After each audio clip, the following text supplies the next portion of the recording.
Hey guys, welcome to my YouTube channel. আজি মই আমাৰ আম গছজোপা আমখিনি পাৰিম। আমখিনি মানে পুৰত হোৱাৰ পাছত গছৰ পৰা পাৰি খাবলৈ আমি পোৱা নাই বৰ্তমান। বান্দৰ কেৰ্কেটুৱা সময় ধ্বংস দিছে আৰু সেইকাৰণে ভাবিছোঁ আগতীয়াকৈ পাৰি আধুনিক পদ্ধতিৰে আমখিনি পকুৱাম। তেন্তে মোৰ ভিডিঅ' চাই থাকিব প্ৰথমৰ পৰা শেষলৈকে। এয়া আমখিনি গোটেই খাই বান্দৰে তহিলং দিছে। এইখিনি কেনেকৈ খাইছে চোৱা, এইবোৰ এনেকুৱা অৱস্থা কৰিছে আৰু ভিডিঅ'সমূহ সম্পূৰ্ণকৈ দেখুৱাবলৈ মোৰ অসুবিধা হ'ব, সেইকাৰণে মই স্কিপ কৰি লওঁ। অ'কে গাইছ, বৰ্তমান মোৰ আমবোৰ পাৰি হ'ল। এতিয়া বুটলি লওঁ প্ৰথমে। এতিয়া টিংটো বুটলি লওঁ প্ৰথমে, তাৰপাছত ধুই পদ্ধতিটো আপোনালোকক দেখুৱাম আৰু আপোনালোকে মোৰ ভিডিঅ'সমূহ চাই থাকিব। মই এইবোৰ কেনেকৈ পকুৱাম সেয়া আপোনালোকক দেখুৱাম।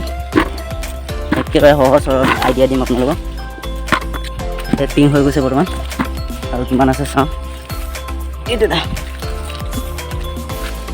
আৰু ক'ৰবাত আছে নেকি? ইয়াত থৈ দিওঁ। আৰু ক'ৰবাত আছে নেকি? এয়া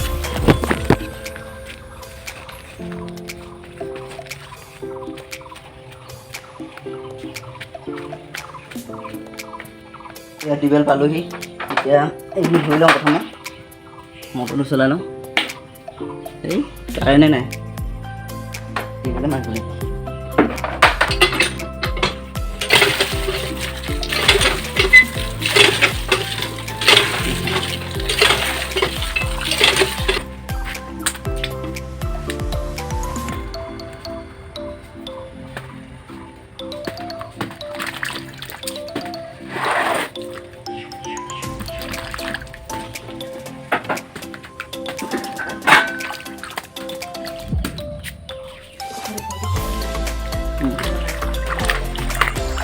ভালকৈ ধুই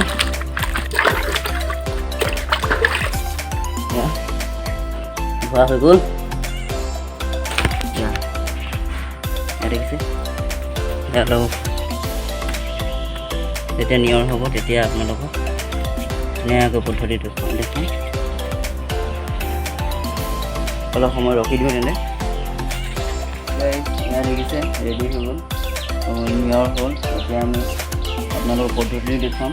এয়া দেখিছে মাছৰ কাৰ্টুন এনেকুৱা এটা লৈ ল'ব। তাৰপিছত ইয়াত খেৰ অলপ দিব, আপোনালোকক দেখুৱাইছোঁ এনেকৈ। এয়া দেখিছে, ইয়াতে ধুনীয়াকৈ পাৰি ল'ব।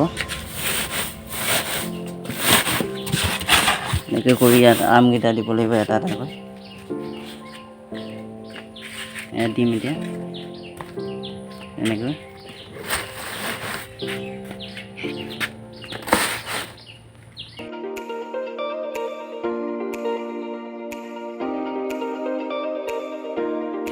এতিয়া হৈ গ'ল। এয়া দেখিছে, এইটো ষ্টেপ হৈ গ'ল। তাৰপাছত তাৰ ওপৰত খেৰ অলপ এনেকৈ দি দিব লাগিব, ঢাকি ৰাখিব লাগিব এনেকৈ খেৰ।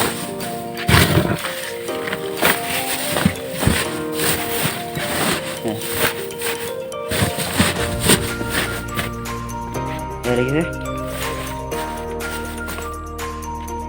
আৰু কিবা ডাঠ চুতলি বস্তা পাৰি দিব লাগিব।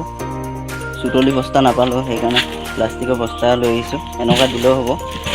এয়া এনেকৈ ঢাকি ৰাখিব লাগিব। তাৰপাছত 3-4 দিনৰ পাছত আপোনালোকে চাব ইয়াত একদম ধুনীয়াকৈ পকি আছে। কিন্তু তাৰ মাজত আপোনালোকে চাই থাকিব লাগিব, পৰুৱাই খোৱা চান্সটো বেছি আছে। হৈ গ'ল তেন্তে আজিৰ ফাৰ্ষ্ট ষ্টেপটো হৈ গ'ল, আৰু ছেকেণ্ড ষ্টেপ আপোনালোকক দেখুৱাম। তাৰ কাৰণে আপোনালোকে মোৰ ভিডিঅ' চাই থাকিবলৈ মোৰ চেনেলটো আপোনালোকে ছাবস্ক্ৰাইব কৰি থ'ব বুলি আশা ৰাখিলোঁ। Bye bye.